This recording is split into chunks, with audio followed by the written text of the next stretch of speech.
Did you know Stanley Kubrick filmed his famous movie Eyes Wide Shut inside the Rothschild family's country estate?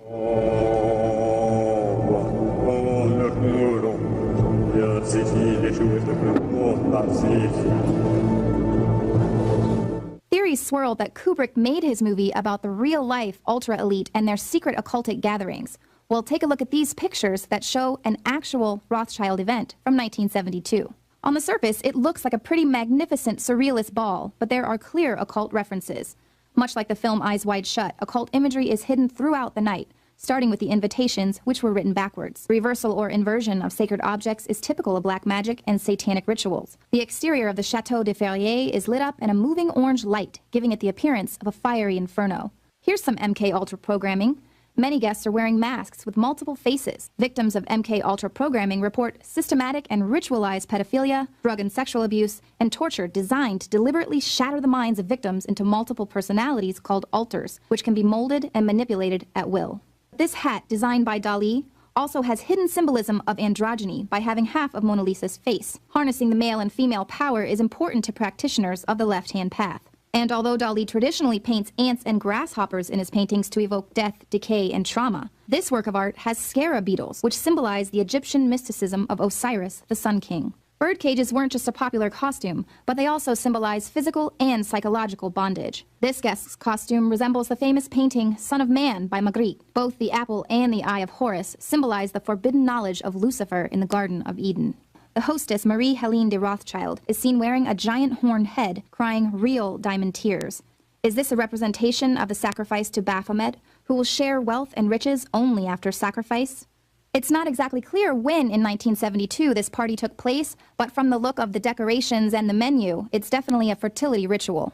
The dinner table serves dismembered dolls and cracked skulls, a possible reference to MK Ultra doll programming and the lifelessness of their victims who literally crack after their mind control wiring goes haywire.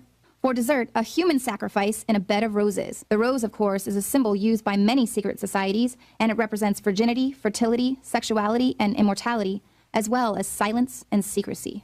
Here's Salvador Dali, who helmed the Surrealist movement. At first, this could seem like a Surrealism party in his honor, but consider the aims of the Surrealism movement itself: to resolve the contradictory condition of dreams versus reality, and allow the unconscious mind to express itself. Occult imagery is very real, and it's everywhere, in movies, television, music, and fashion.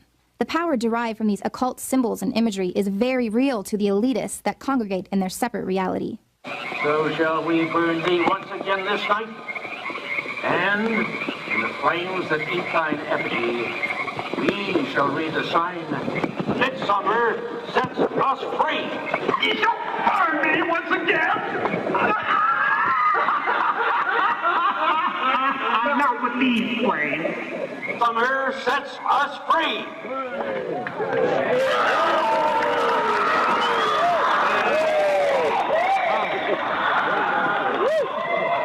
And that is just the tip of the iceberg. The elites are riddled with perverse secret societies that are obsessed with harnessing the power of dark forces.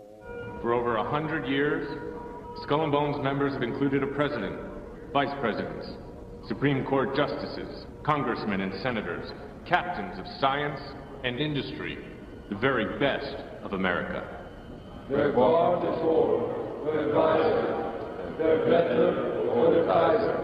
There's the public perception of the occult, and then what is actually happening. It's fantasy and folklore versus the real, intangible, dark power that the elite are able to harness by being practitioners of the occult. And it's this very art and imagery that we see over and over again, that it's just the expression of their dark souls.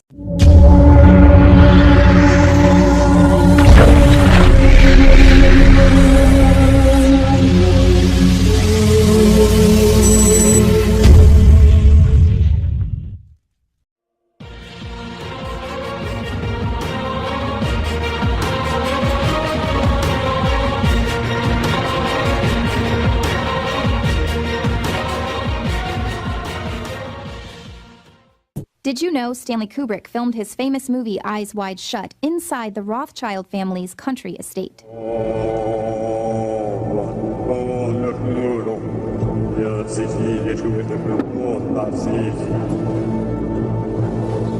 Theories swirl that Kubrick made his movie about the real-life ultra-elite and their secret occultic gatherings. Well, take a look.